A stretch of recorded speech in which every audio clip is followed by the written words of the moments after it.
ঘটনার সূত্রপাত গত মঙ্গলবার। নির্বাচনী কাজে গাফিলতির জন্য ডব্লিউবিসিএস পদমর্যাদায় দুই সরকারি আধিকারিককে সাসপেন্ডের নির্দেশ দিয়েছে নির্বাচন কমিশন। এ ব্যাপারে মুখ্য সচিব মনোজ পানকে নির্দেশ কার্যকরের জন্য কমিশনের পক্ষ থেকে দেওয়া হয় চিঠি। ব্যবস্থা না নেওয়া হলে মুখ্য সচিবের বিরুদ্ধে কড়া পদক্ষেপেরও হুঁশিয়ারি দেওয়া হয়।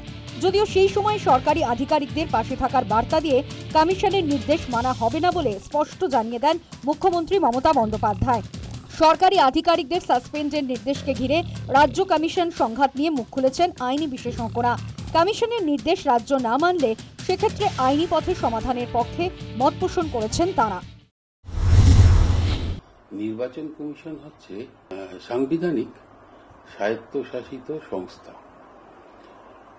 এরা স্বাধীনভাবে কাজ করে থাকেন, সে অধিকার তার আছে। কিন্তু এই নির্বাচন প্রক্রিয়াটা চালাতে গেলে সংশ্লিষ্ট রাজ্য অথবা কেন্দ্রের কর্মচারীদের দিয়ে তাদের এই কাজটা করাতে হয়। এক্ষেত্রে যদি এবং সেটা নির্বাচন ডিক্লেয়ার হওয়ার আগেও প্রক্রিয়াটা চালাতে হয় ভোটার তালিকা ইত্যাদির ব্যাপারে।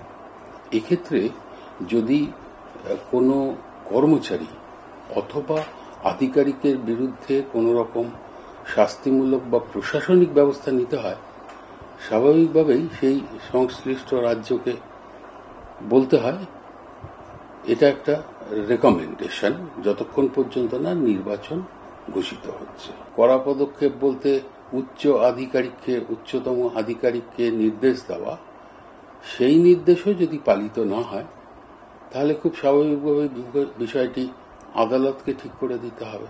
এটা তো রাজ্য একটি সাংবিধানিক প্রতিষ্ঠান, রাজ্যের যারা রয়েছেন তারা, এবং নির্বাচন কমিশনও আরেকটি সাংবিধানিক প্রতিষ্ঠান। ফলে তাদের মধ্যে যদি মতদ্বন্দ্ব হয় সেটা তো তাদের বিষয়, এটাতে তো কোনো আইনি ব্যাখ্যার বিষয় নেই। তবে এই সংঘাত হলে শেষ বিষয়টি ওই জুডিশিয়াল রিভিউ এর মাধ্যমে আদালতে পৌঁছাবে এবং আদালত ঠিক করে দেবে কি হবে। এদিকে ডব্লিউবিসিএস পদমর্যাদায় দুই সরকারি আধিকারিককে নির্বাচন কমিশনের সাসপেন্ডের নির্দেশে উদ্বেগ প্রকাশ করেছে ডব্লিউবিসিএস অফিসার্স অ্যাসোসিয়েশন। সাসপেনশনের নির্দেশ পুনর্বিবেচনার জন্য রাজ্যের হস্তক্ষেপ চেয়ে মুখ্য সচিব মনোজ পান্তকে চিঠি দিয়েছে তারা। এদিকে কমিশনের নির্দেশ নিয়ে বৃহস্পতিবার ফের ক্ষোভ প্রকাশ করেছেন মুখ্যমন্ত্রী মমতা বন্দ্যোপাধ্যায়। সরকারি দুই আধিকারিকের পাশে রাজ্য সরকার রয়েছে বলে আশ্বাস দিয়েছেন। দুজন ডব্লিউবিসিএস অফিসার ওনারা সাসপেন্ড করে দিল, ইলেকশনে ডিক্লেয়ার হয়নি। কি সাহস!